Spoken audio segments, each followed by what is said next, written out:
শাহজাহান খানকে হাতকড়া পরানো নিয়ে উত্তাপ ছড়ালো আন্তর্জাতিক অপরাধ ট্রাইব্যুনালে।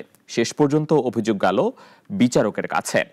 আইন মেনে পদক্ষেপ নেওয়ার নির্দেশ দেন বিচারক। এদিকে জুলাই গণহত্যায় ওবায়দুল কাদের সহ ৪৫ জনের বিরুদ্ধে প্রমাণ মিলছে বলে জানায় প্রসিকিউশন। অলিউল রানীর রিপোর্ট।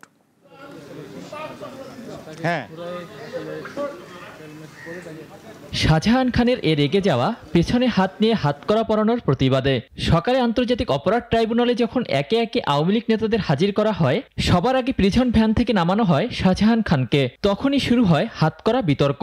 দায়িত্বরত পুলিশ সদস্যদের কাছে তিনি জানতে চান, বিচার কাজ চলাকালে রাজাকারদের হাতে হাতকড়া পরানো না হলে আমাদের হাতে হাতকড়া পরানো হবে কেন?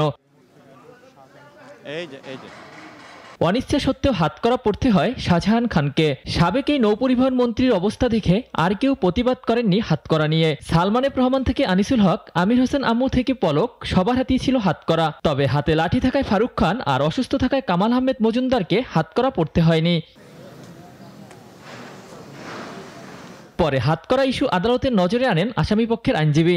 শাহজাহান খান ট্রাইব্যুনালকে বলেন, তার সাথে হাতকড়া পরানো নিয়ে অশোভন আচরণ করা হয়েছে। একে একে কথা বলেন ইনু, কামরুল আর আনিসুল হক। পরে ট্রাইব্যুনাল আইন অনুযায়ী ব্যবস্থা নেওয়ার নির্দেশ দেন। আদালতও কিন্তু পুলিশ জিজ্ঞেস করছে যে কিভাবে আপনারা এই হ্যান্ডকাপ পরালেন। এই হ্যান্ডকাপের বিরুদ্ধে কিন্তু আদালতও অভিমতটা মোটামুটি দিচ্ছে এবং বাড়াবাড়ি না করার এবং বাড়াবাড়ি যাতে না করে এবং যথাযথ আইনি ব্যবস্থা যাতে নেয়।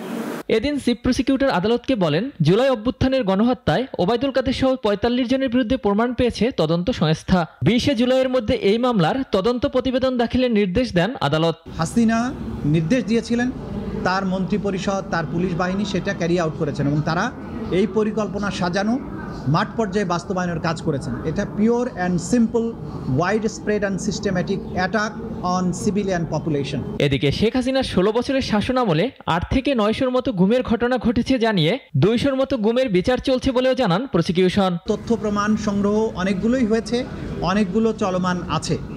এইখানে শত শত অভিযোগ আছে গুমের। কয়েকশো অভিযোগের মধ্য থেকে বেশ কতগুলো গুমের ঘটনার তদন্ত প্রায় চূড়ান্ত পর্যায়ে আছে।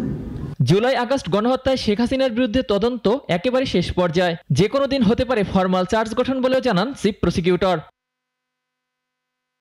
অলিউল রনি, নাগরিক, ঢাকা।